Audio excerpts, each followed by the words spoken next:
आपने दो मशहूर ममालिक के नाम जरूर सुने होंगे, आइसलैंड और ग्रीनलैंड। लेकिन क्या आप जानते हैं कि आइसलैंड असल में सरसब्ज है, जबकि ग्रीनलैंड का चप्पा चप्पा सफेद बर्फ की चादर से ढका हुआ है। यकीनन ये सुनकर आप भी चौंक गए होंगे कि आखिर ये कैसे हो सकता है। जी हाँ, बिल्कुल। आज हम यही आपको बताने जा रहे हैं कि आखिर दोनों ममालिक के नाम उनकी जुग्राफियाई हैसियत के बरक्स क्यों रखे गए हैं। तो आइए वीडियो का आगाज करते हैं ग्रीनलैंड से।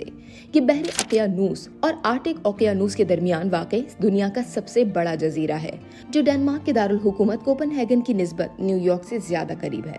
इस जजीरे पर 14वीं सदी से डेनमार्क का कंट्रोल है, ताहम 1979 में ग्रीनलैंड को एक खुद मुख्तार इलाके की हैसियत हासिल हो गई थी। ग्रीनलैंड का रकबा 21,66,000 मुरब्बा किलोमीटर से ज्यादा है।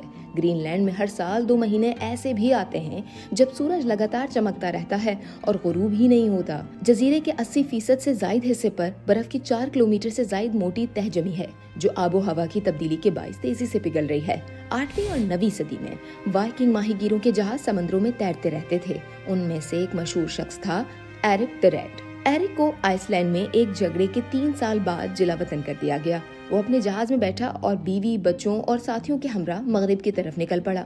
महीनों के सफर के बाद उनकी नजर एक नए जजीरे पर पड़ गई। पहाड़ बर्फ से ढके हुए थे, समंदर बर्फ के बड़े बड़े टुकड़ों से भरा हुआ था। मौसम गर्मा में वहां के साहिलों पर घास उगती थी।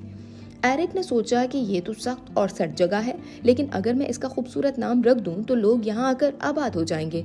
इसीलिए उसने इस जगह का नाम ग्रीनलैंड रखकर ऐलान किया कि ये ग्रीनलैंड है, यहाँ आओ, खेत उगाओ और नई जिंदगी शुरू करो। हालांकि उस जजीरे के ज्यादातर हिस्से पर बर्फ ही बर्फ थी, मगर नाम सुनकर कई वाइकिंग खानदान हिजरत करके वहाँ पहुँच गए। दरअसल ये एक तरह का उस जमाने का इश्तिहारी हरबा था। आइए अब आपको किस्सा सुनाते हैं कि आइसलैंड का नाम कैसे पड़ा। आइसलैंड स्कैंडिनेविया का एक बड़ा मुल्क है और ये ग्रीनलैंड के पड़ोस में वाक़ है। 1918 में ब्रिटिश फौजों ने आइसलैंड पर कब्जा किया, लेकिन अमरीकियों ने बरतानियों से निजात दिलाई। मगर हम बात कर रहे हैं कि इस सरसब्ज जजीरे का नाम आइसलैंड कैसे पड़ा और क्यों रखा गया। दरअसल वाइकिंग एक और जगह पहुंचे जो हकीकत में पहाड़ों, गर्म पानी के चश्मों और सरसब्ज वादियों से घिरी हुई थी, मगर शुमाल के चंद हिस्से बर्फानी थे, बिलखुसूस उस वक्त जब पहले माहीगीर वहां पहुंचे थे।